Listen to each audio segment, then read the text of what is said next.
Once, in the city of Mutespire, there lived a woman named Melanie Rush. She was young, happy, a tiefling by nature. She was mistrusted, but given all of the years that she had lived within the city, people had gotten to know her. They knew her as a good woman, a friendly woman, a helpful woman. She was kind, she was patient. She played with the children, watched the families around her as they grew and moved on to new homes. And she was happy. Happy for them, happy for herself, though she had none. She was alone. In time, she developed herself. She became more confident. She became stronger, taking the time to work an honest living within a bar. She felt the call for the woods, and this confidence drove her out there. Walking between the trees, she would enjoy the evenings of the summer. The few trees, almost swamp-like in nature, as they were, of course, on the edge of the Merc Coast, still giving off a pungent, earthy smell as she made her way in between. This woman, Melanie, had lived in the town her whole life, carried in on a cart by a simple farmer and his wife, and raised there. That farmer and his wife was now dead. She was alone, an adult, but still alone, within the city of Mutespire. But these walks through the forest gave her comfort. This comfort made her heart sing. This was peace. This was what it meant to make the most of your life. Work your honest day, walk through the afternoon, take a break from the labor, and just connect. Feel the life of everything else around you. Recognize it and be recognized in turn. Feel almost the very soul of every stone and tree and leaf, everything within that forest connected by this verdant thread, this pulse of life. In time, as the years passed, Melanie would continue to feel said pulse. She would work and feel it in the chests of all of the men and women around her. And that verdant cord, vibrant and powerful, that connected them all, grew more and more apparent, almost as though she could reach out and grab it, seeing it almost in the air sometimes as this emerald green shimmer. She felt comfort. And then she had a dream. In this dream, she felt the pulse change. The pulse that had once meant connection, life, and everything in the world turned dark. Maybe it was as she walked and she came across the body of an animal that it had finally rooted within her mind. Maybe it was a hard day of labor that soured her to the idea of this connection, a rude customer, a careless word. But something within her broke as she slept that night, and in her dream she ran through the city, alone in the dark, barefoot in her nightgown, sprinting across the cobblestones, feeling the thrill of the night air as she rushed down the road, bowling past a man in the dark, knocking him to the ground. She didn't care, though, and when she awoke, she felt a small rush of adrenaline. She continued on to work for an honest day's labor, hearing the story of one of the old patrons as he tended to a head wound from a fall the night before. The next night, she had another dream. She was walking down the road once again in the cool night air, and the moon, slowly making its way towards the full moon, shone down on her as it kind of peeked out from behind a cloud. She felt her pace quicken, her heart pulse faster and faster and faster, before she was finally sprinting once again down the road. This time, she felt this thrill of some sort of a chase.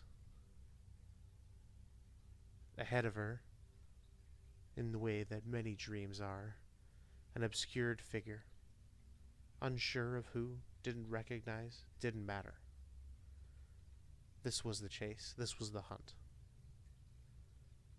And as she chased this figure down, in only her nightgown, bare feet slapping across the cold cobblestones, she caught them and wrestled them to the ground, gripping their throat, before suddenly she heard a crack, and she shot up in bed, heart still pounding. Looking down at her hands, she felt almost as though the stream has been real. How could it have been? It was just a dream. But when she went back into work in the morning, there was talk of a man strangled in the street, his neck broken. And she had her doubts. To comfort herself after work, she took a moment to walk through the wood again, reconnect to that vibrant chord. And as she walked, she came across a rabbit. Almost in a daydream, she went to tend to this rabbit, taking it from a snare that it had been caught in through its leg. Removing it, she held it, tried to soothe it, as its heart raced, and she could feel that cord once again, that verdant cord that connected the pulse of life, her life, to the life of the rabbit.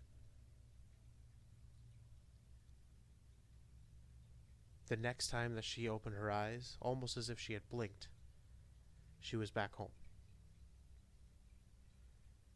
Waking up in her bed, as though it had been a full night, as the dawn slowly rose, the sun rose then, and blood was smeared across her mouth and her pillow. Cleaning herself up, she went back to work. Another hard day of work. And unfortunately, that next night became her tipping point.